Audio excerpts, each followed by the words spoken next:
First of all, thank you all for being here. It's amazing on a Saturday night of the Memorial Day weekend that we were able to get such a star turnout, and thank you all for coming. I had a chance to say hello to many of you during the reception, but some of you I haven't, and I do want to say hello and acknowledge with gratitude your presence here this evening. My colleagues and I literally arrived this afternoon, and our first stop was the September 11 Memorial. It was obviously a very moving moment for us, but it was also meant to send a very strong message that we are here in a city which is bearing still the scars of that savage terrorist attack in the wake of yet another terrorist attack in our own country. Unlike the US, I'm afraid we've had to endure a very much larger number of terrorist attacks in India. But we came both as a reminder that this is a shared problem, but also out of a spirit of solidarity with the victims, who included Indians, as Indra was reminding me. Someone, a young Indian working in her own company, was one of the victims of 9/11. Indians, Americans, and very many other nationalities who were affected. It's a global problem, it's a scourge, and we must all fight it unitedly. So that was a very important message to convey, and my colleagues and I did that by going to the memorial and leaving roses on some of the names around the memorial pool. And having done that, we are now proceeding, as has been mentioned already, to 4 other countries before returning to the US, not to New York, but to Washington, D.C., on the 3rd of June, when Congress will come back from its recess as well. So our idea is very much to speak to a cross-section of public and political opinion in each of the countries we're going to about recent events which obviously trouble a number of people around the world and which now have subsided. There is a reasonable amount of calm that's reigning on the border between India and Pakistan today, but the fundamental underlying problem remains, and it's important that we try and enlarge your understanding of our thinking and our concerns about what's going on. So it's for us an opportunity. We will be in every country meeting members of the executive, meeting members of the legislature, meeting think tankers and influential foreign policy experts, and at the same time interacting with the media and public opinion in every one of these places. We're on our way to Guyana tonight, where Independence Day celebrations are about to take place, and we'll be seeing the President and the Foreign Minister and members of Parliament there, and we carry on similar programs in these other countries. Vinay had asked me to say a few words about what happened. By way of context, I mean, I think you're all aware that India has tried to be focused on a very different narrative from some of our neighbors. Our focus for some years now has been on being the world's fastest growing free market democracy, attempting to focus on the development of our economy, our high emphasis on technology and technological growth, and pulling large numbers of people from below the poverty line, not just into the 21st century, but into the world and the opportunities that the 21st century offers. And perhaps in that process, we had allowed ourselves in some ways to be complacent may be too unkind a word, but we had not perhaps braced ourselves sufficiently for the malign influences in our neighborhood that did not want that story, that narrative to be told in an uninterrupted manner. We had been seeing in Jammu and Kashmir, which, as you know, has for the long time been coveted by our neighbors on the other side, Pakistan, we had been seeing not just peace, but increasing prosperity. In fact, Vinay gave me this wonderful nugget that the number of tourists in Kashmir last year was double the number of tourists in Aspen, Colorado last year. So that was the kind of of not just normalcy, but growth, prosperity that the people of Kashmir were enjoying as Indians and foreigners were flocking to Kashmir for tourism. So some people decided that they would want, first of all, to attack that process of normalization. Second, to undermine the overall Indian narrative as well as the prosperity of the people of Kashmir. Third, by doing so in an atrocious manner, that is, it was not just a terrorist attack of somebody indiscriminately blowing up people with a bomb, it was a bunch of people going around identifying the religion of the people before them and killing them on that basis, which was clearly intended to provoke a backlash in the rest of India, since the victims were overwhelmingly Hindu. In fact, 26 people died, 25 Indians and 1 Nepalese, and the Nepalese happened, of course, didn't get a chance to say he was Nepalese, but he was a Hindu, so he would have probably been killed anyway. And quite astonishingly, one person who wasn't killed was a Hindu professor who happened to be able to recite the Kalima, the first verse of the Quran, and therefore was not shot, which is a very interesting message. And it was very, very clearly, I mean, for us it was not that there was any doubt about the motives of these people, but it was particularly driven home. In many cases, the husband was shot and the wife was told to convey the message back that he was shot for his faith. And I'm very proud as an Indian to say that that did not happen, that there was no backlash, that Indians held together unitedly in the face of this atrocity. The Kashmiris, who are overwhelmingly Muslim, as you know, were not just completely distraught by what happened, but there was public rejection of this. The next day, the entire state downed its shutters. There was a public observance of support and solidarity for the victims. The state assembly as well, all shades of political opinion. One of the victims, I should have added, was a Kashmiri Muslim pony operator who attempted not just to save the lives of his customers, but to snatch the Kalashnikov of one of the killers, and it was turned against him. But others, I mean, I had a victim from my state of Kerala, who was a 61-year-old man who was walking in the meadow with his youngish daughter and her twin sons, aged 6, when they shot him. And I went to his home and called on his widow and his daughter and grandchildren. And it was very, very moving when this girl said that though she lost her father that day, she found 2 brothers. And the 2 brothers were 2 Kashmiri Muslim men who took her to safety, protected her sons, and eventually then accompanied her to the mortuary to identify her father's body and bring him back. So I give these examples just to say there was an extraordinary amount of togetherness cutting across religious and other divides that people had tried to provoke. But the message was very clear, that there was a malign intent that I've just spelled out for you. And India, sadly, had no reason to doubt where it came from, because within 1 hour of the atrocity, a group called the Resistance Front had claimed credit. The Resistance Front was known for some years to be a frontal organization of the banned, proscribed Lashkar-e-Taiba, which is on the US designated terror list as well as the UN sanctions committees. And India had gone to the UN Sanctions Committee with information about the Resistance Front in 2023 and in 24, and now sadly it had acted in 25. They repeated their claim the next day until, of course, global condemnation, I think, woke their handlers up to the dangers as represented, and then they deleted their claim on the 3rd day. But by then, the claim had been made, recorded, registered, and reported.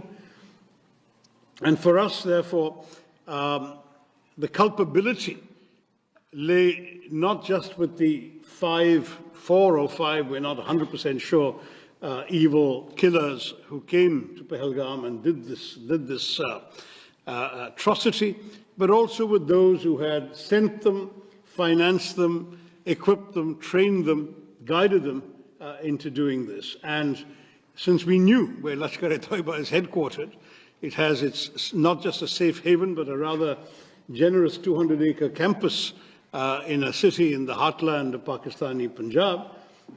We also knew where the responsibility lay.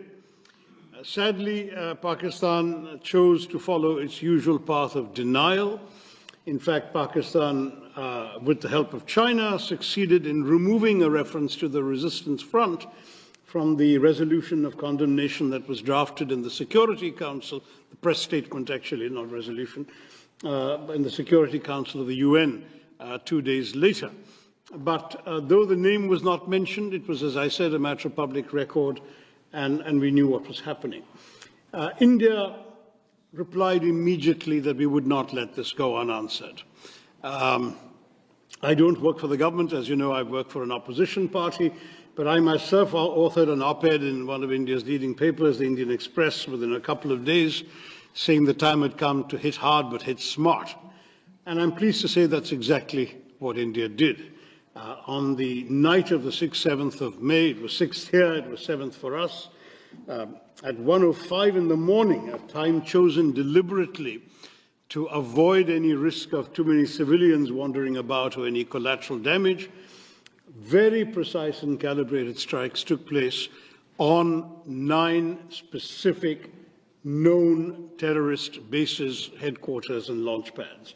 Those included those of the Lashkar-e-Toiba in a place called Muridke, those of the Jaish-e-Mohammed, the organization that is responsible, amongst other things, for the murder of Daniel Pearl, some of you knew in New York, and others, Jaish-e-Mohammed in Bahawalpur, and in Muzaffarabad, which is in Pakistan, the Pakistani-occupied part of Kashmir, there were no less than 3 different terror organizations which had their bases there, Harkatul Ansar, Harkatul Mujahideen, others. And so India sent a clear message, number one, that it was not going to take terror lying down, it would answer, but equally that by delivering very precisely calculated, calibrated strikes on very specific targets, it was also sending a message that this was not meant to be the opening salvo in a protracted war, but just an act of retribution,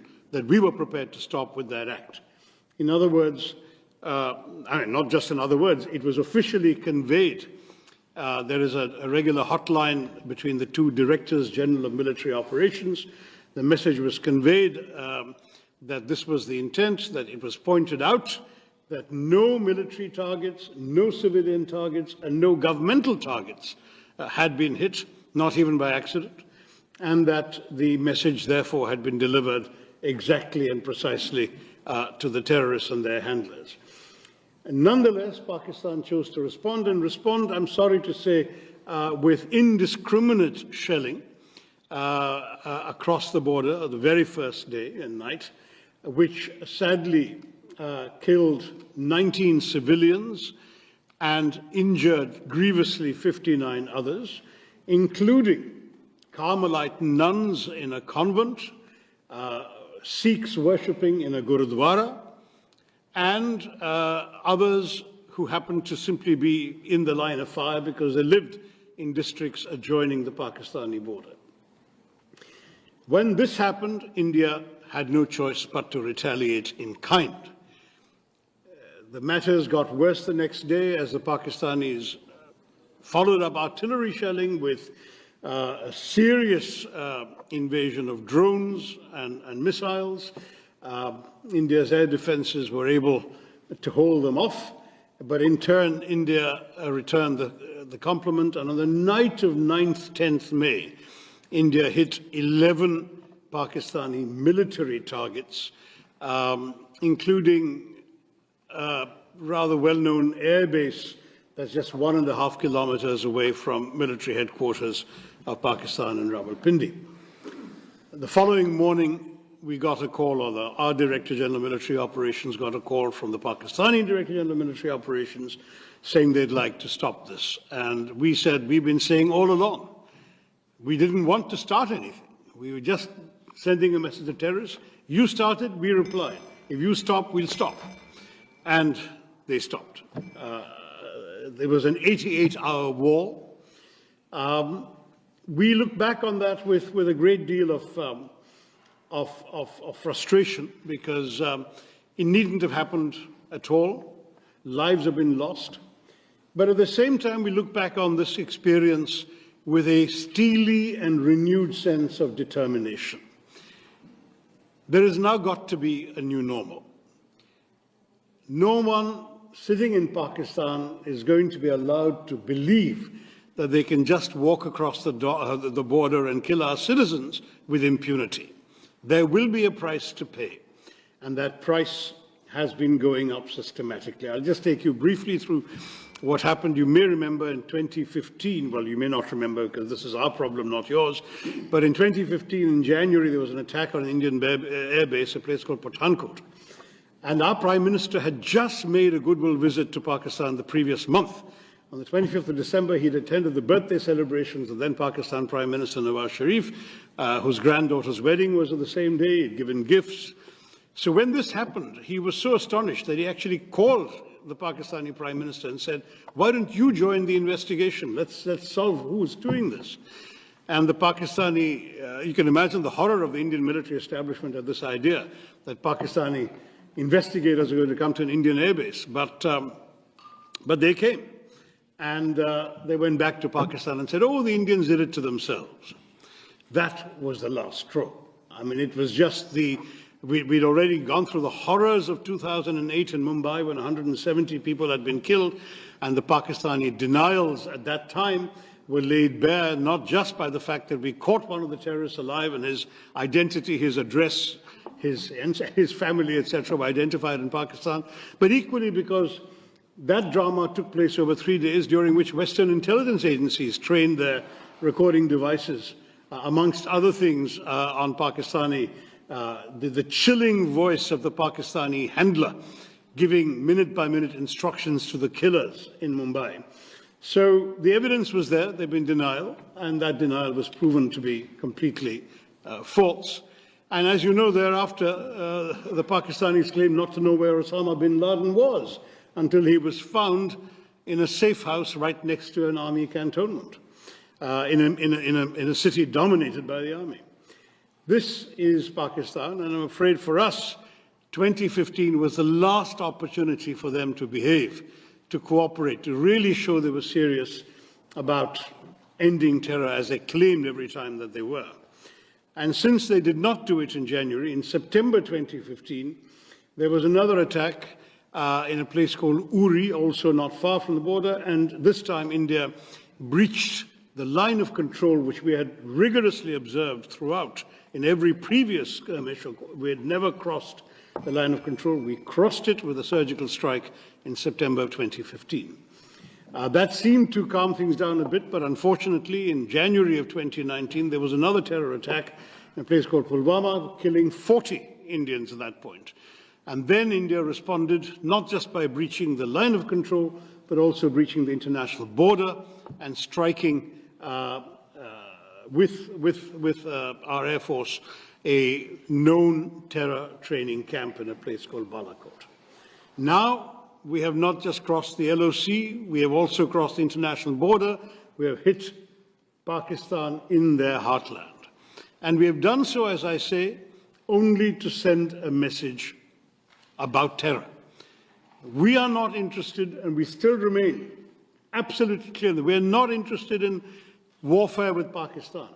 We would much rather be left alone to grow our economy and pull our people into the world that they're getting ready for in the 21st century.